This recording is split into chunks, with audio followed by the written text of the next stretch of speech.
வணக்கம் மக்களே, நான் உங்க அக்ஷயா உங்களை அன்போடு வரவேற்கிறேன். இந்த வாரம் ஸ்டாக் மார்க்கெட்ல லிட்ரலி ஒரு பெரிய ஐபிஓ ரஷ் போயிட்டு இருக்கு. பல கம்பெனிகள் வரிசை கட்டி நிக்கிறாங்க. அதுல இன்னைக்கு நாம டீடைலா அலச போறது லூமினோ இண்டஸ்ட்ரீஸோட ஐபிஓ பத்தி தான். So let's get straight into it. இந்தியாவுடைய பவர் கிரிட்டையும் இன்ஃப்ராஸ்ட்ரக்சரையும் நாங்கள் அடுத்த லெவலுக்கு கொண்டு போகிறோம் அப்படின்னு சொல்கிற ஒரு கம்பெனியில் நீங்கள் உங்கள் ஹார்ட் அண்ட் மணியை இன்வெஸ்ட் பண்ணலாமா வேணாமா இதை முடிவு பண்ணுறதுக்கு முன்னாடி ஆக்சுவலி இந்த கம்பெனி என்ன பண்ணுறாங்க, அவங்களோட ஃபைனான்ஷியல் பேக்ரவுண்ட் எப்படி இருக்குன்னு நமக்கு ரொம்ப கிளியராக தெரியணும் இல்லையா? இப்போ இந்த வாரத்தில் மட்டும் பார்த்தீங்கன்னா 10 கம்பெனிகள் சேர்ந்து பிராக்டிகலி ஒரு 3500 கோடி ரூபாய் ஐபிஓ மூலமாக ரைஸ் பண்ண போகிறாங்க. ஆனா இத்தனை கம்பெனிகளுக்கு நடுவுல லிமினோ இண்டஸ்ட்ரீஸ் மட்டும் ஏன் தனியா ஸ்டாண்ட் அவுட் ஆகுது? ஏன்னா இவங்க ஆபரேட் பண்றது கவர்மெண்டோட ஃபுல் ஃபோக்கஸும் இருக்கிற ஒரு அசுர வளர்ச்சியான இன்ஃப்ராஸ்ட்ரக்சர் செக்டர்ல. இவங்களோட பிசினஸ் மாடலை நம்ம பேசிக்லி ரெண்டா பிரிக்கலாம். ஒன்னு மேனுஃபேக்சரிங், இன்னொன்னு இபிசி, அதாவது இன்ஜினியரிங், ப்ரொக்யூர்மெண்ட் அண்ட் கன்ஸ்ட்ரக்ஷன். இவங்க சும்மா கேபிள்ஸ், எலக்ட்ரிக்கல் வயர்ஸ், கண்டக்டர்ஸை மட்டும் ஃபேக்டரியில தயார் பண்ணிட்டு விட்டுறல, அதுக்கும் மேல போய் பவர் டிரான்ஸ்மிஷன் அப்புறம் சோலார் பவர் ப்ராஜெக்ட்ஸையும் அவங்களே டைரக்ட்லி கான்ட்ராக்ட் எடுத்து கட்டுறாங்க. ஆனஸ்ட்லி இது ஒரு செமையான டியூல் அட்வான்டேஜ் தான் சொல்லணும். இதுல ரொம்ப சுவாரஸ்யமான விஷயம் என்ன தெரியுமா? அவங்களோட இன்-ஹவுஸ் அட்வான்டேஜ். இவங்க கான்ட்ராக்ட் எடுத்து பண்ற இபிசி ப்ராஜெக்ட்ஸ்க்கு தேவையான பொருட்களை வெளியில எந்த சப்ளையர்ஸ் கிட்டையும் போய் நிக்காம அவங்களோட சொந்த லூமிகான் பிராண்ட் ப்ராடக்ட்ஸே யூஸ் பண்ணிக்கிறாங்க. நம்புவீங்களா? கிட்டத்தட்ட 62% இபிசி பொருட்கள் அவங்க ஃபேக்டரியிலிருந்தே டைரக்டா வந்துருது. இதனால அவங்களோட ப்ராஃபிட் மார்ஜின்ஸ் ரொம்பவே செக்யூரா பாதுகாப்பா இருக்கு. So a crucial point here is their order book. இவங்க கையில இப்போதைக்கு 3149 கோடி ரூபாய்க்கான டோட்டல் ஆர்டர்ஸ் அப்படியே இருக்கு. இதுல இபிசி ப்ராஜெக்ட்ஸ்லேருந்து 1991 கோடியும், மேனுஃபேக்சரிங் சைட்லேருந்து 1157 கோடியும் பைப்லைன்ல வச்சிருக்காங்க. சிம்பிளி புட், ஃபியூச்சர் ரெவென்யூக்கு ஒரு பயங்கர சாலிடான பைப்லைன் இவங்க கிட்ட இருக்குன்றது ரொம்ப தெளிவா தெரியுது. இன்னொரு திங், இவங்களோட டெக்னாலஜிக்கல் எட்ஜ் ரொம்பவே ஸ்ட்ராங்கா இருக்கு. இவங்க அமெரிக்காவை சேர்ந்த சிடிசி குளோபல் கம்பெனி கூட ஒரு ஸ்ட்ராட்டஜிக் லைசன்சிங் அக்ரிமெண்ட் போட்டு பிரீமியம் ஏசிசிசி கண்டக்டர்ஸை மேனுஃபேக்சர் பண்றாங்க. இதுல ஒரு ஸ்பெஷல் கார்பன் ஃபைபர் கோர் இருக்கிறதால புதுசா எந்த டிரான்ஸ்மிஷன் டவர்ஸ் கட்டாமலேயே பவர் கெப்பாசிட்டியை அப்படியே டபுள் ஆக்க முடியும். இது மார்க்கெட்ல இவங்களுக்கு ஒரு பெரிய கேம் சேஞ்சர்னே சொல்லலாம். சரி, இப்போ நேரா கோல் ஐபிஓ நம்பர்ஸ்க்கு வந்துடலாம். இந்த ஐபிஓ ஆகஸ்ட் 27லேருந்து ஆகஸ்ட் 31, 2026 வரைக்கும் ஓப்பனில் இருக்கும். ப்ரைஸ் பேண்ட் பார்த்தீங்கன்னா 78லேருந்து 82 rupees per ஷேர்னு ஃபிக்ஸ் பண்ணியிருக்காங்க. ரீட்டைல் இன்வெஸ்டர்ஸை நாம அப்ளை பண்ணணும்னா மினிமம் ஒரு லாட், அதாவது 182 ஷேர்ஸ் வாங்கணும்.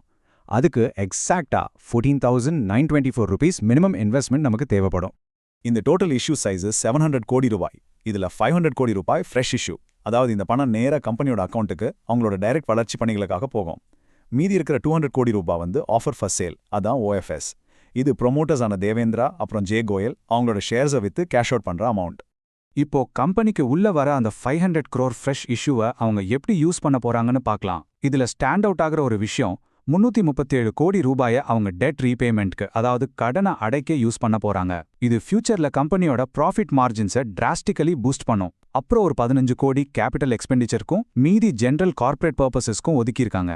ஃபினான்ஷியல்ஸ் பக்கம் வந்தோன்னா திங்ஸ் கெட் ரியலி இன்ட்ரெஸ்டிங். இவங்களோட ரெவென்யூ growth உண்மையிலே ரொம்ப அக்ரெசிவா இருக்கு. FY24ல 1424 கோடியா இருந்த ரெவென்யூ FY25ல 1946 கோடியா தாண்டி FY26ல 2089 கோடியா அசுர வளர்ச்சி அடைஞ்சிருக்கு. இது அவங்களோட ஸ்கேல் எவ்ளோ பெருசா வளர்ந்துட்டு வருதுன்றத ரொம்ப அழகா டெமான்ஸ்ட்ரேட் பண்ணுது. ரெவென்யூ ஏறுறது மட்டுமில்ல, ப்ராஃபிட்டும் செம்மையா அது கூடவே கனெக்ட் ஆகியிருக்கு.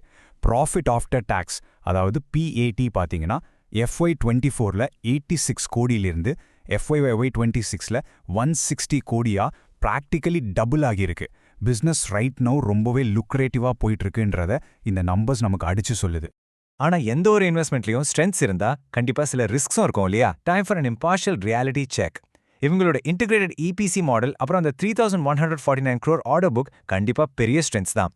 ஆனா ரிஸ்க்ஸ்னு பார்த்தா இபிசி ப்ராஜெக்ட்ஸ்ல பேமெண்ட் அண்ட் பில்லிங் சைக்கிள்ஸ் ரொம்ப லாங்கா இருக்கும்.